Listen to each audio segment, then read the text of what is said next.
ಮಂಡ್ಯ ಸಂಸದೆ ಸುಮಲತಾ ಅಂಬರೀಶ್ ಬಿಜೆಪಿ ರಾಷ್ಟ್ರೀಯ ಅಧ್ಯಕ್ಷ ಜೆಪಿ ನಡ್ಡಾ ಅವರನ್ನು ಭೇಟಿಯಾಗಿದ್ದಾರೆ. ಲೋಕಸಭಾ ಚುನಾವಣೆಯ ಹಿನ್ನೆಲೆಯಲ್ಲಿ ಜೆಪಿ ನಡ್ಡಾ ಅವರನ್ನು ಭೇಟಿಯಾಗಿ ಮಾತುಕತೆ ನಡೆಸಿದ್ದಾರೆ ಅನ್ನೋ ಡೀಟೇಲ್ ಈಗ ಲಭ್ಯ ಆಗಿದೆ. ಇದರ ಜೊತೆಗೆ ಬಿಜೆಪಿಯ ರಾಷ್ಟ್ರೀಯ ಸಂಘಟನಾ ಕಾರ್ಯದರ್ಶಿ ಬಿಎಲ್ ಸಂತೋಷ್ ಅವರನ್ನ ಕೂಡ ಸುಮಲತಾ ಅಂಬರೀಶ್ ಅವರು ಭೇಟಿಯಾಗಿದ್ದಾರೆ. ಲೋಕಸಭಾ ಚುನಾವಣೆಯ ಬಗ್ಗೆ ಚರ್ಚೆಯಾಗಿದೆ. ಜೊತೆಗೆ ಮಂಡ್ಯ ಕ್ಷೇತ್ರವನ್ನ ಬಿಜೆಪಿ ಉಳಿಸಿಕೊಳ್ಳಬೇಕು ಅಂತ ಸುಮಲತಾ ಅಂಬರೀಶ್ ಈ ಇಬ್ಬರಲ್ಲೂ ಕೂಡ ಮನವಿ ಮಾಡಿದ್ದಾರೆ. ಮೈತ್ರಿ ಸಂದರ್ಭದಲ್ಲಿ ಸೀಟು ಹಂಚಿಕೆಯ ವೇಳೆ ಮಂಡ್ಯ ಕ್ಷೇತ್ರವನ್ನು ಉಳಿಸಿಕೊಳ್ಳಿ ಅಂತ ಮನವಿ ಮಾಡಿದ್ದಾರೆ. ಫೋಟೋ ಗಮನಿಸ್ತಾ ಇದ್ದೀರಿ. ಜೆಪಿ ನಡ್ಡಾ ಅವರನ್ನ ಸುಮಲತಾ ಅಂಬರೀಶ್ ಅವರು ಭೇಟಿಯಾಗಿರೋದು, ಮಾತುಕತೆ ನಡೆಸಿರೋದನ್ನ ಗಮನಿಸ್ತಾ ಇದ್ದೀರಿ. ಮಂಡ್ಯ ಕ್ಷೇತ್ರ ಬಿಜೆಪಿಗೋ ಅಥವಾ ಜಾತ್ಯತೀತ ಜನತಾದಳಕ್ಕೋ ಅನ್ನುವಂಥ ಪ್ರಶ್ನೆ ಇದೆ.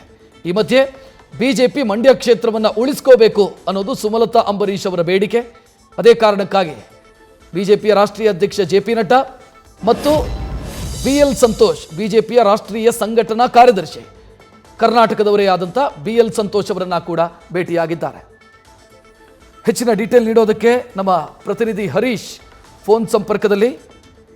ಹರೀಶ್, ಈಗ ಒಂದು ಕಡೆ ಮಂಡ್ಯ ಕ್ಷೇತ್ರವನ್ನ ಪಡ್ಕೊಳ್ಳೋದಕ್ಕೆ JDS ಟ್ರೈ ಮಾಡ್ತಾ ಇದೆ, ಅದು ಕೂಡ ರಾಷ್ಟ್ರೀಯ ಮಟ್ಟದಲ್ಲೇ. ಮತ್ತೊಂದು ಕಡೆ ಸುಮಲತಾ ಅವರು ಟ್ರೈ ಮಾಡ್ತಾ ಇದ್ದಾರೆ. ಇದೊಂದು ರೀತಿ ಇಕ್ಕಟ್ಟಿನ ಸ್ಥಿತಿಯನ್ನು ಸೃಷ್ಟಿಸುತ್ತೆ ಅಂತ ಅನ್ಸುತ್ತೆ ಬಿಜೆಪಿಗೆ. ಬಹಳ ಮುಖ್ಯವಾಗಿರುವಂತದ್ದು ಕೂಡ ತೀವ್ರ ಕುತೂಹಲ ಕೆರಳಿಸಿರುವಂತದ್ದು ಮಂಡ್ಯ ಲೋಕಸಭಾ ಕ್ಷೇತ್ರದ ಸಂಬಂಧಪಟ್ಟಂಗೆ. ಯಾಕಂತಂದ್ರೆ ಬದಲಾದ ಸನ್ನಿವೇಶದಲ್ಲಿ ಬಿಜೆಪಿ JDS ಅಲ್ಲಿ ಮೈತ್ರಿ ಮಾಡ್ಕೊಂಡಿರುವಂತದ್ದು. ಆದ್ರೆ JDS ವಿರುದ್ಧ ಸೆಟೆದು ನಿಂತು ಕಳೆದ ಲೋಕಸಭಾ ಚುನಾವಣೆ ಸಂದರ್ಭದಲ್ಲಿ ಸುಮಲತಾ ಅವರು ಜಯಶೀಲರಾಗಿದ್ರು.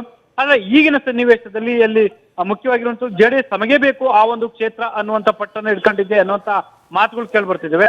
ಇದೆಲ್ಲದರ ನಡುವೆ ಸುಮಲತಾ ಅವರು ನನಗೆ ಇಲ್ಲಿ ಟಿಕೆಟ್ ಕೊಡಬೇಕು ಅನ್ನುವಂತ ಬಿಗಿ ಪಟ್ಟನ್ನು ಇಡ್ತಿದ್ರೆ, ನಾನು ಏನೇ ರಾಜಕೀಯ ಮಾಡಿದ್ರು ಕೂಡ ಇಲ್ಲಿ ಮಂಡ್ಯದಲ್ಲಿ ಮಾತ್ರ ಮಾಡ್ತೀನಿ, ಇದರ ಹೊರತ ಬೇರೆ ಕಡೆ ನಾನು ಮಾಡೋದಿಲ್ಲ ಅನ್ನುವಂತ ಮಾತನ್ನ ಸಂದೇಶವನ್ನು ಈಗಾಗಲೇ ಸ್ಪಷ್ಟವಾಗಿ ರವಾನೆ ಮಾಡಿದ್ದಾರೆ. ಹಾಗಾಗಿ ಕೆಲ ದಿನಗಳಿಂದ ಅಷ್ಟೇ ನ್ಯೂಸ್ ಫಸ್ಟ್ಗೆ ಮಾತನಾಡ್ತಕ್ಕಂಥ ಒಂದು ಸಂದರ್ಭದಲ್ಲಿ ಮತ್ತೆ ದೆಹಲಿಗೆ ಹೋಗ್ತಾ ಇದ್ದೀನಿ, ದೆಹಲಿಯಲ್ಲಿ ಕೂಡ ಅಲ್ಲಿ ನಮ್ಮ ಬಿಜೆಪಿಯ ರಾಷ್ಟ್ರೀಯ ನಾಯಕನ ಭೇಟಿ ಮಾಡಿ ಟಿಕೆಟ್ ಸಂಬಂಧಪಟ್ಟಂಗೆ ಅಲ್ಲಿ ಖಚಿತಪಡಿಸ್ಕೊಳ್ತೀನಿ ಅನ್ನುವಂತ ಮಾತನಾಡಿದ್ರು. ಅದರ ಮುಂದುವರೆದ ಭಾಗವಾಗಿ ಇವತ್ತು ಬಿಜೆಪಿಯ ರಾಷ್ಟ್ರೀಯ ಅಧ್ಯಕ್ಷರಾಗಿರುವಂತಹ ಜೆಪಿ ನಡ್ಡಾ ಅವ್ರನ್ನ ಭೇಟಿಯಾಗಿದ್ದಾರೆ. ಮಗದೊಂದು ಕಡೆ ಬಿಜೆಪಿ ರಾಷ್ಟ್ರೀಯ ಸಂಘಟನಾ ಪ್ರಧಾನ ಕಾರ್ಯದರ್ಶಿ ಬಿಎಲ್ ಸಂತೋಷ್ ಅವ್ರನ್ನು ಭೇಟಿಯಾಗಿದ್ದಾರೆ. ಅಲ್ಲಿ ಒಂದಷ್ಟು ಟಿಕೆಟ್ ಸಂಬಂಧಪಟ್ಟಂಗೆ ಚರ್ಚೆಯನ್ನ ಕೂಡ ನಡೆಸಿದ್ದಾರೆ ಅನ್ನುವಂತ ಮಾಹಿತಿಗಳು ಕೂಡ ಈಗ ಕೇಳಿ ಬರ್ತಿದೆ. ಹಾಗಾಗಿ ಅಂತಿಮವಾಗಿ ಟಿಕೆಟ್ ಅನ್ನ ಸುಮಲತಾ ಅವರು ತಮಗೆ ಕೊಡಬೇಕು ಅನ್ನುವಂತ ಅಭಿಪ್ರಾಯವನ್ನ ಈಗಾಗಲೇ ವ್ಯಕ್ತಪಡಿಸಿದ್ದಾರೆ. ಈ ನಿಟ್ಟಿನಲ್ಲಿ ಯಾವ ರೀತಿ ನಿರ್ಧಾರವನ್ನ ಕೈಗೊಳ್ತಾರೆ, ಅಥವಾ JDS ಅದನ್ನು ಬಿಗಿಪಟ್ಟಿ ಹಿಡ್ಕೊಂಡು ತಮ್ಮದಾಗಿ ಮಾಡ್ಕೊಳ್ಳುತ್ತಾ, ಅಥವಾ ಸುಮಲತಾ ಅವರಿಗೆ ಅಲ್ಲೊಂದು ಅವಕಾಶ ಮತ್ತೆ ಸಿಗುತ್ತೋ ಅನ್ನುವಂಥದ್ದು ಕೂಡ ಸದ್ಯಕ್ಕೆ ಸಾಕಷ್ಟು ಕುತೂಹಲ ಮೂಡಿಸಿರುವಂತದ್ದು. ರಕ್ಷಣ್, ಧನ್ಯವಾದ ಹರೀಶ್ ಮಾಹಿತಿಗೆ. ನ್ಯೂಸ್ ಫಸ್ಟ್ ನಿರ್ಭೀತಿಯಿಂದ ನಿಮ್ಮ ಪರವಾಗಿ.